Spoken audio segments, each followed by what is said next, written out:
So from that background, you wrote the book a long time ago now, Lean Software Development. How Yep. did you start with all these principles about lean software development, which kind of like borrowed from the manufacturing side, right? So maybe if you can tell us briefly the story, Sure. how you came up with that. Well, I was in 3M and I got hired into a plant for which I had done a process control system. And it was really successful. It was an outsourcing project that I managed the outsourcing part and made sure that they were on time and on budget on a $12 million project, which was unheard of, but they were. They hired me in the plant to be the IT manager because the IT manager had just been promoted to materials control manager. We actually moved to this house that we're in now, and then I commuted out there. While I was there, we discovered lean because this was made magnetic tape, and we were suddenly being killed by Japanese competition, just wiped out. They could sell stuff for cheaper than we could make it for. So we had to do something dramatic and fast. So what we started doing was reading the early books on lean that were coming out of Japan. I have one of the early ones that's the worst translation of Shigeo Shingo's first book. So we started studying those books, including this badly translated green book. And we started saying, well, how would this work in our plant? No, we didn't have a discrete parts plant. We had a robotics plant. So we had to apply the principles, not the stuff they actually did. At one point, we decided to go to a pull system scheduling rather than a push system scheduling.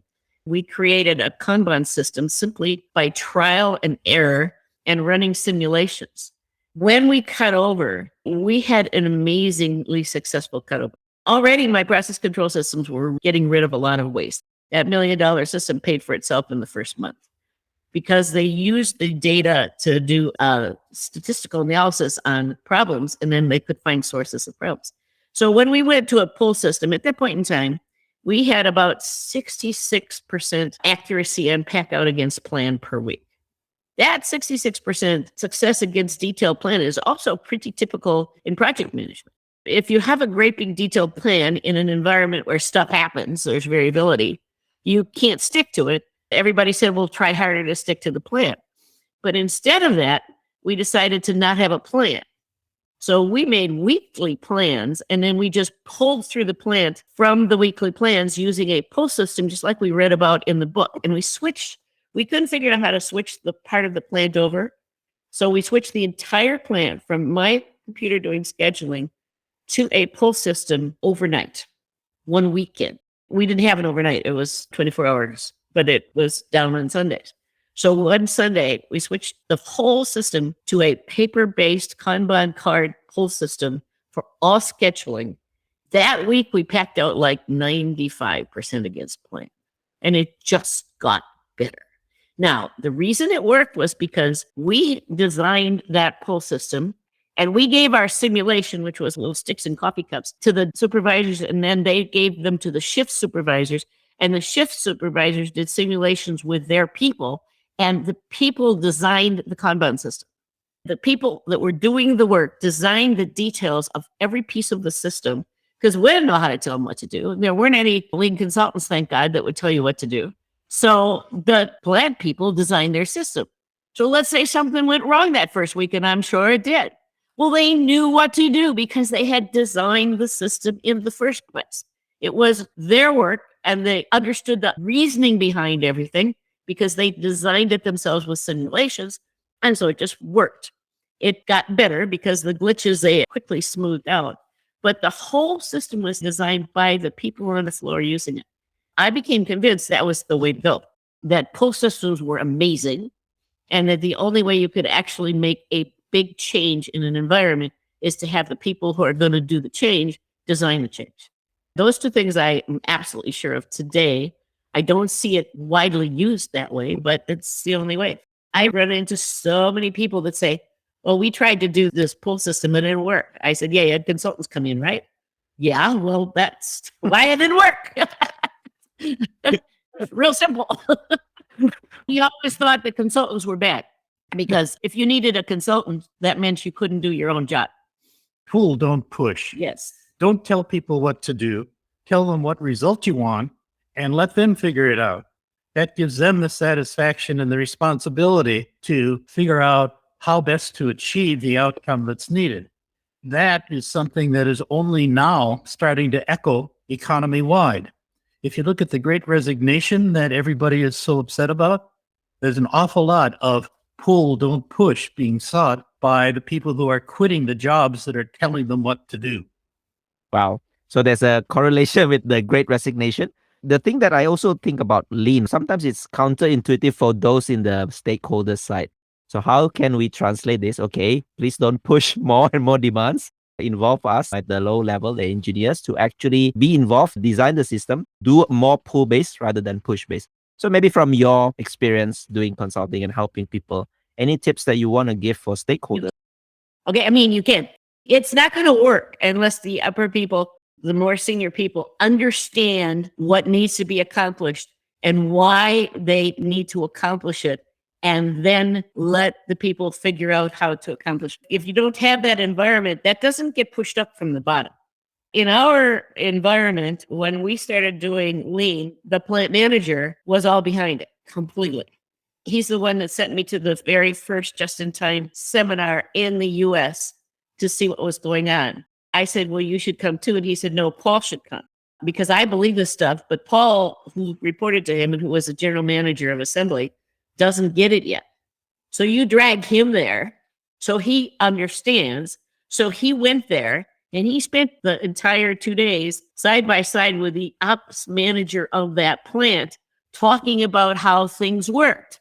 And he came back convinced, not because somebody brainwashed him, but because he saw the results of doing things different. And he was impressed. And he said, we could do this. And if you don't have that at the senior level, and the only reason he went, he surely would not have gone if I invited him. He went because his boss told him to go. So if you don't have the belief at the top, I've never figured out how to get it, but I have figured out how it gets to the top, okay? The companies I've seen that have wanted to change what they do, first of all, you have to remember that senior people are there because they've been successful doing things differently than you want them to do.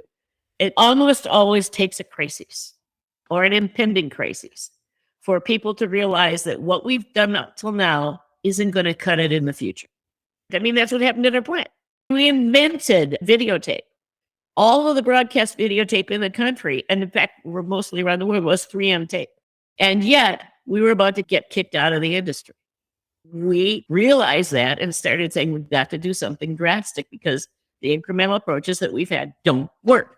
If you don't have that, I don't know you can just sit down and talk some sense into somebody who's had a whole history of success up till now and doesn't really want to abandon that unless something, not you, but something else is forcing it. So the thing I found the best thing to do is look for some problem that person has, some crisis that's clearly going to attack them, and see if they believe that that is a crisis, and then offer a way out of the impending doom. If you can't do that, I haven't seen a whole lot of seriously good changes. So I don't see how engineers can talk their bosses into thinking differently. There are two options. One is change your organization if you have the capability of doing it. The other more common one is change your organization. The people that cannot change, the organizations that cannot change, cannot succeed. The failure rate of even large companies is impressively high. There's no point if you can't change how things are in your current organization sticking with it, because the organization's going to fail probably before you hope to retire. The thing that we have seen over the past, 15, 20 years, is that industries move from their past to their future almost as a group when suddenly the industry is attacked. We saw this in telecom. We saw this in medical devices. We saw this in banking. All of a sudden, there's this concept of online banking on a telephone. That just shook up so many banks. And the fintech companies started attacking the big banks' fee system. And fees is how banks make money. Now, the next step was the insurance industry, because insurance has all these devices out there that you can hook to IoT. You got to know this. How does your industry make money? Banks make money on fees. Insurance companies make money by minimizing risk. So what they are is a risk mitigator.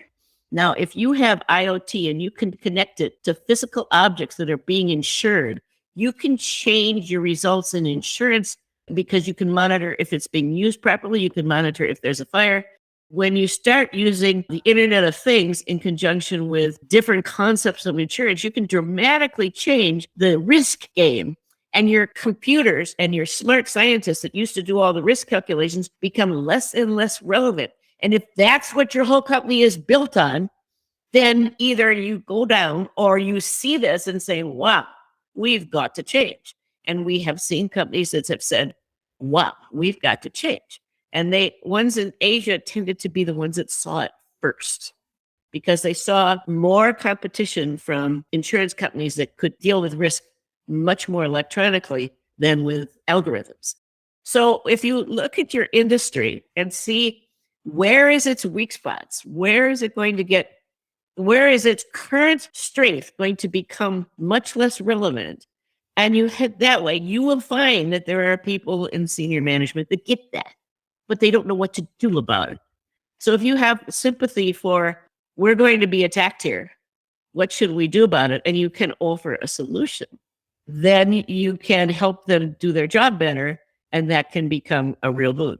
There are, however, people whose jobs change or disappear when you add any kind of different strategies. I mean, I can remember talking to a healthcare company. We had like 15 or 20 people of the management team there, and about a quarter of them entire job was prioritizing the work of the IT department. 100% of their job was in the priority setting process. We went there and said, priority setting is a waste. You shouldn't do it. And you know what? They couldn't hear that. They couldn't hear it because what we said was, to 25% of that audience, your job is irrelevant. You're not going to be able to keep it. You should do something that gets rid of your job. It's impossible for people to hear that.